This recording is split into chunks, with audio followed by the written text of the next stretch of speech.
Finally, new rule, Republicans have to stop calling the Wall Street protesters hippies.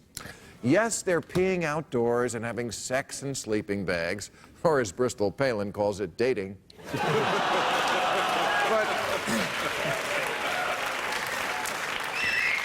But they're not hippies. The hippies are all gone. Woodstock was 42 years ago.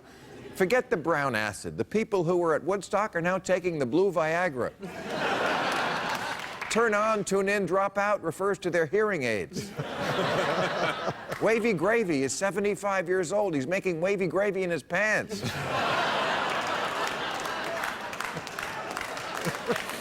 Now, last Saturday, I was in our nation's capital, and I had the chance to see for myself what was going on when I visited Occupy D.C.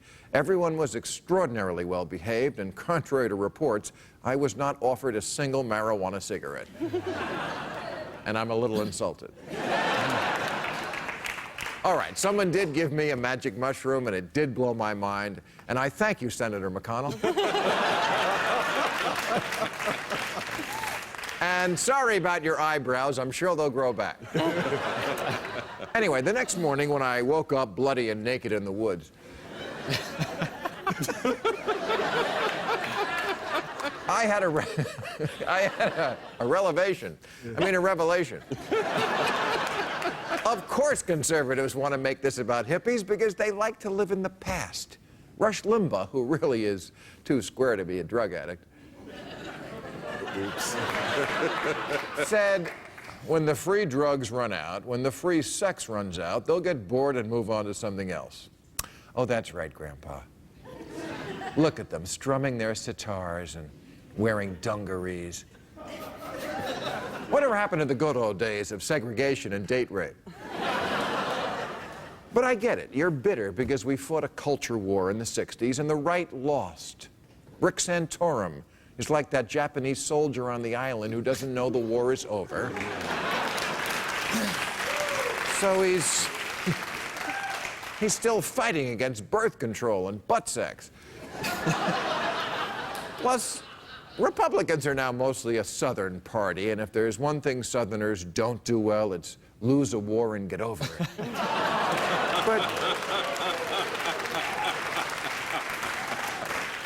But that war is indeed over.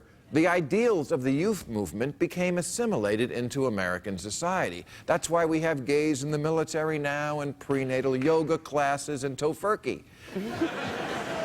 And that's why Rick Santorum will never be president and a black guy who snorted cocaine is. It's also why there's not going to be a repeat of what happened the last time the hippies were in the streets. Those hard hats that you're depending on to turn against the lousy hippies. Here's what they're doing now. They're cheering them on. Because now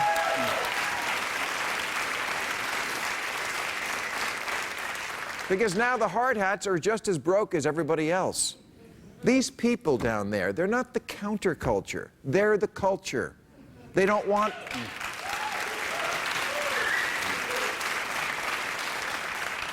They don't want free love. They want paid employment. They don't hate capitalism. They hate what's been done to it. And they resent the Republican mantra that the market perfectly rewards the hardworking and punishes the lazy, and the poor are just jealous mooches who want a handout. Yeah, because if there's one group of people who hate handouts, it's Wall Street.